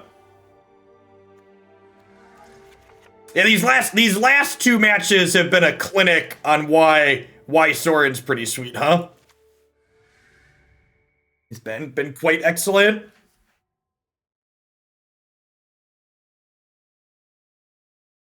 Listen, chat, I was a 90s child. Don't make fun of my music choices. Is this deck nuts? I mean, I don't think this deck is busted, but I think this, like I said at the start of this set, I think this deck checks basically all the boxes you want to check in Historic, which is it has a proactive game plan and it has a scotch of interaction for when your proactive game plan's not good enough. Hickahawk, thank you for the 36 months. I appreciate the 3 years. Welcome back. I think I missed Commander Bun Bun a little bit ago too. Thank you for the 13 months. Howdy, howdy. Looks like Jeskai Tempo is going to close out the winner here. Plus 15%, a little over 400 extra votes for that one. Yeah, it sounds fine. Would love an untapped black source, but untapped white source even would be good too. Nailed it. Never didn't have it. Beansy contributing 3,000 bits, and Kane Loveless with the 133,000 channel points. Nice. Thanks for the support, folks.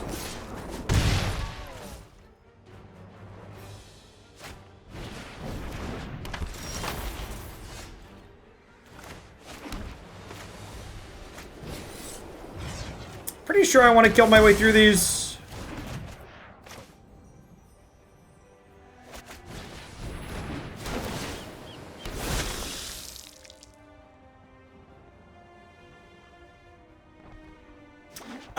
We played a match and a half of Standard at the start of the stream today, and I concluded I'm not playing in the tournament I thought I was going to play in this weekend, and I'm going to wait until the new set drops. We're going to be all Historic for the Magic portions until the next set drops. And then once the next set drops, we're still going to be all Historic with the Mystical Archives for a little bit, but we'll like also maybe play some Standard the week after.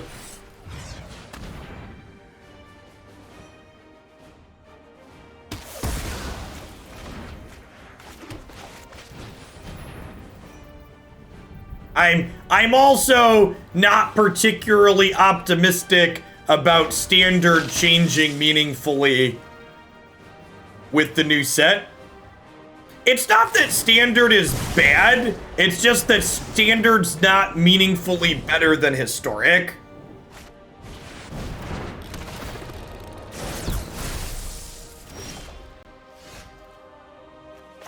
Is the TLDR.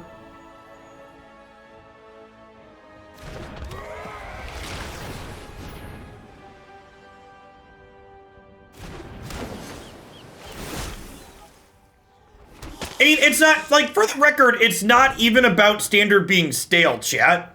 It's that if you look at the top decks in Standard, every one of the top decks in Standard right now, chat, is a competitive Historic deck. Only when you play those decks in Historic, you also get a huge variety of other things in this format. So it's like, why would I play Standard where it's like Sultai Ultimatum, Adventures, and Red Aggro when I could play Historic where it's Sultai Ultimatum, Adventures, Red Aggro, and then 30 other decks that are also reasonable? The standard power level is so high that like the format doesn't feel meaningfully different than Historic while also feeling more narrow than Historic.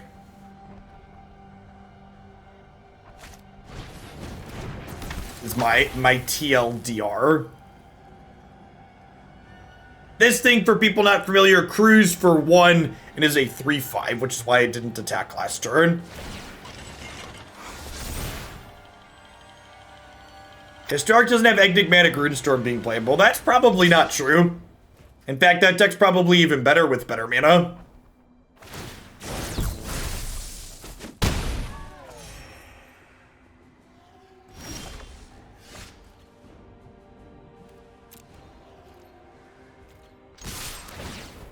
Flip this over.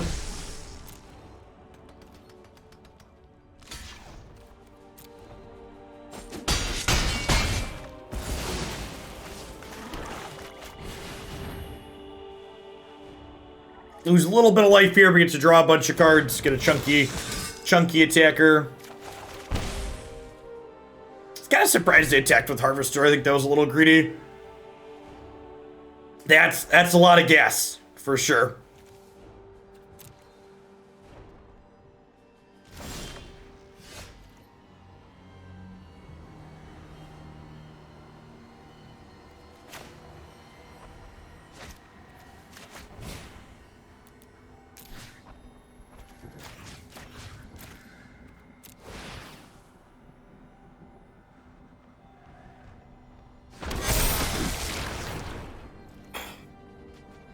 I think anybody who thinks they know what's going to happen with the mystical archives before playing with them is kidding themselves.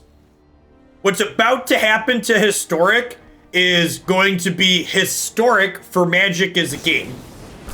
All of these powerful spells that are getting added to Historic, if this will be the first time these powerful spells have been included in a format where mana is bad.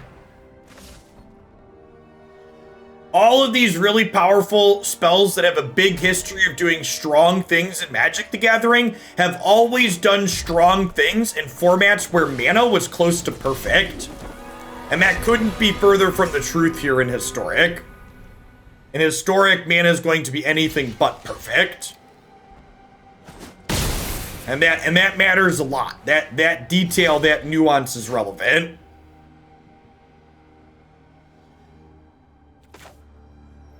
I think I'm going like Ghoul Vanguard here. We need to go wide around this Harvester. Really want to draw one of our 4 copies of Skyclave Apparition, huh?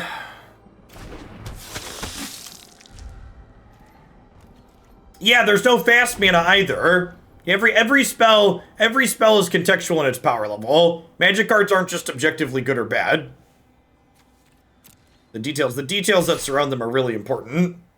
You feel that fetch lands should be put in? No, fetch lands fucking suck. Please no fetch lands. I also don't expect there to be fetch lands added to this format, so I'm not really worried about that, but they're awful. Even Channel's not objectively good. Channel's only good because there's a bunch of busted colorless stuff that you can do with it. You get rid of all like the Ugins and other stuff like that out of the format, and Channel's not even that exciting. Why are fetch lands awful in a digital format? Because they make mana too good. Perfect fixing is boring. I think I'm drawing a card with this. I really need a Skyclave Apparition.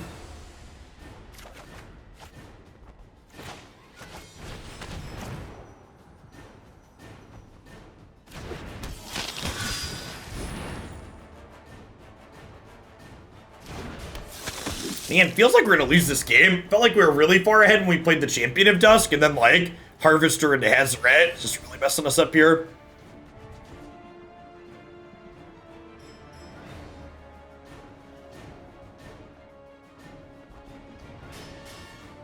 Especially with Brainstorm being added to the format, I don't expect fetch lands coming anytime.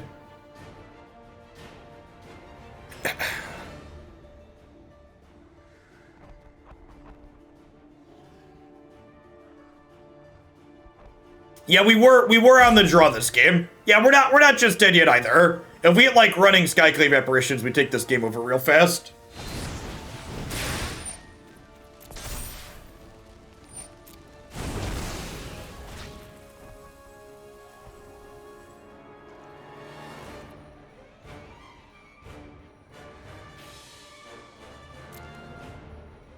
So I don't think that's strictly true, Gatto. I think there's a good chance we're gonna see Historic on Magic Arena, especially with these powerful archive spells being added. It feels to me like Wizards is viewing Historic as a chance to create a Magic format that has a bunch of powerful stuff in it without repeating obvious design mistakes like fetch lands.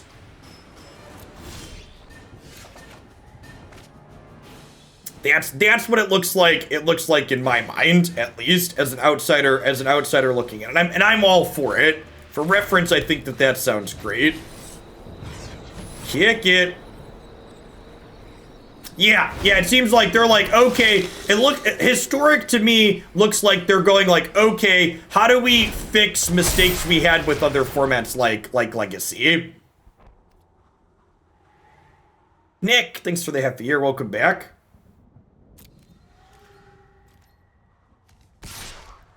So this can attack now, but I really don't want to attack with these, right? Because they'll get to eat it, and they're not really in a position to pay life at the moment. They can crew Harvester, but this is a 5/5. Harvester crews for 1.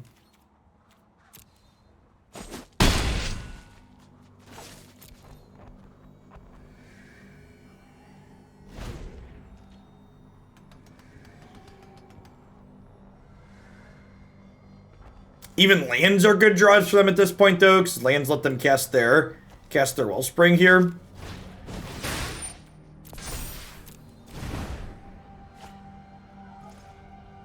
I mean, chat, people talking about how they'll need them because we'll eventually have Modern or whatever on Arena. Chat, we're probably 5 years from Pioneer being on Arena. We're a decade or more from something like Modern being on Arena. So, like, while you're right, I expect Modern to eventually be on this platform. It's a long time coming. Like, long enough coming that, like, it's really not worth thinking about in the short term.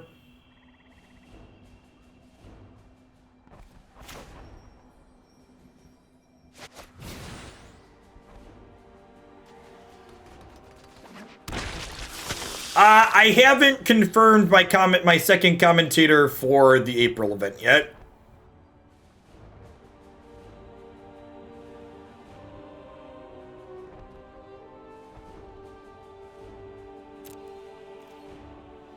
Well, so like the problem with activating First Fort every turn, Lambton, is you're right. I'm going to start doing that, but it's taking 4 of my mana, and it doesn't take any of my opponent's mana to attack with this Hazoret. So my opponent's getting to develop their board more, while I'm not at that point. So that's why I haven't been doing that.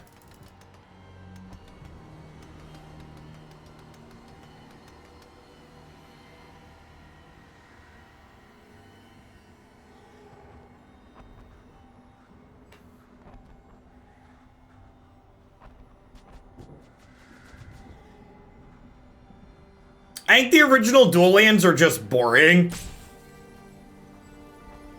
I think building mana bases, hey, Nick, thanks for the half a year. I appreciate that. Welcome back. I think mana variance sucks, and the one good thing mana variance does is it gives you interesting decisions to think about when you're building mana bases. So things like the original dual lands, and even fetches to a degree, make building mana bases less interesting. And I prefer building mana bases be interesting and require you to make decisions. That's aggressive.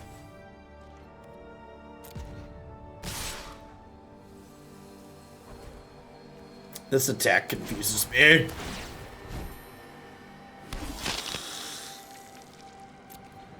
Yeah, I agree. Having to pick and choose what downside your mana comes with is meaningful and interesting a lot of the time, for me as a player at least. Yeah, that's exactly what Navier said there. I like the lands that are currently historic legal, but I'd prefer if they'd finish the cycles that we have. That would be my request. You're like, Jeff, we're gonna do something here. Well, that's a great draw.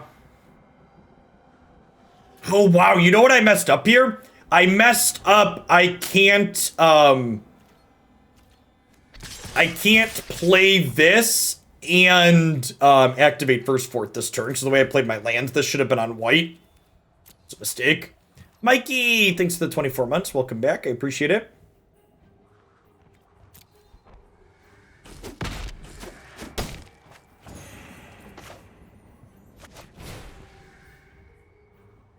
I think Prismatic Vista would be a bad inclusion with Brainstorm in this format.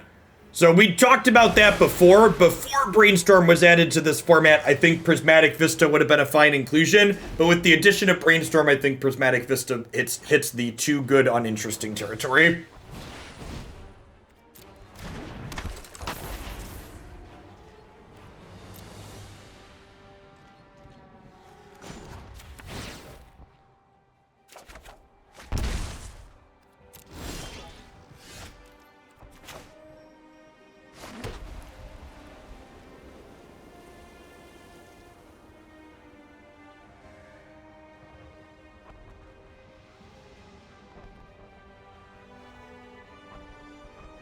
What happens if I attack with everything?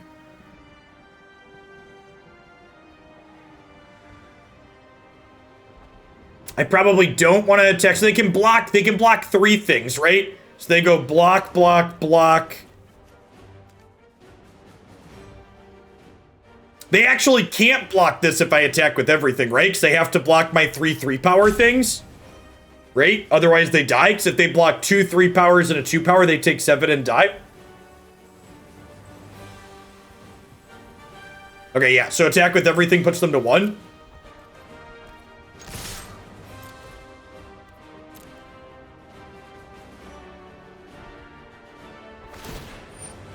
I'd like to move off from the discussion about people asking me about random unplayable cards being added to Historic that are never going to be added. It's a useless thought exercise that I don't enjoy engaging in, so I'd like to stop engaging in it. Please and thank you.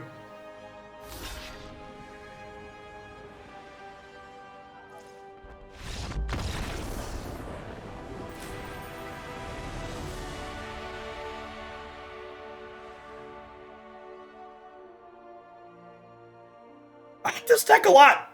I think if you're looking for vampires here in Historic, I've seen mono black vampires floating around the edges of this format. I like black-white better. Not only is Adanto Vanguard an excellent card, but both Legion's Landing and Skyclave Apparition are both just really good. Yeah, this is just like, this card is a multi-format all-star at this point. It's just so good and flexible. Yeah, it does so much. And the fact that it's just like proactive in your deck that's looking to be proactive is really, really fantastic. So I don't know that I have any changes that I'd make at the end of this year.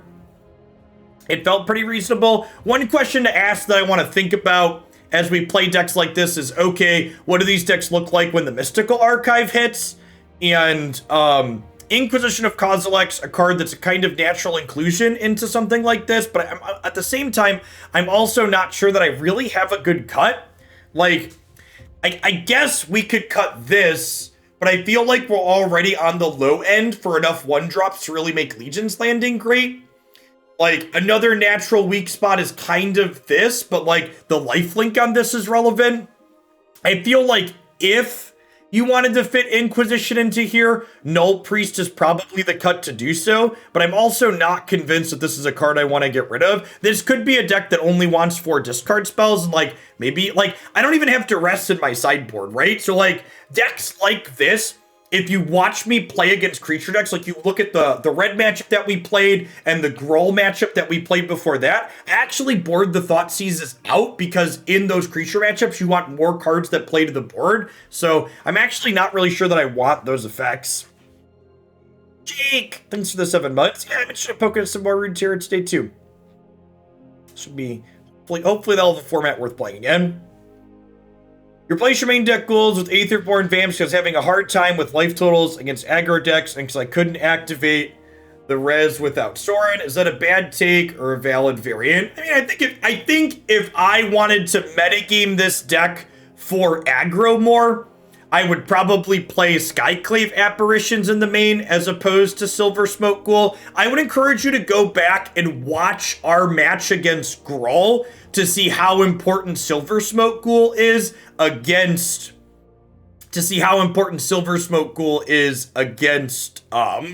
against those aggressive decks. Basically, this deck is kind of a mid-rangey creature decks, and against other aggressive creature decks that play to the board, we pull up and become more controlling, and a big part of what lets us pull up is Silversmote's ability to grind with Sorin.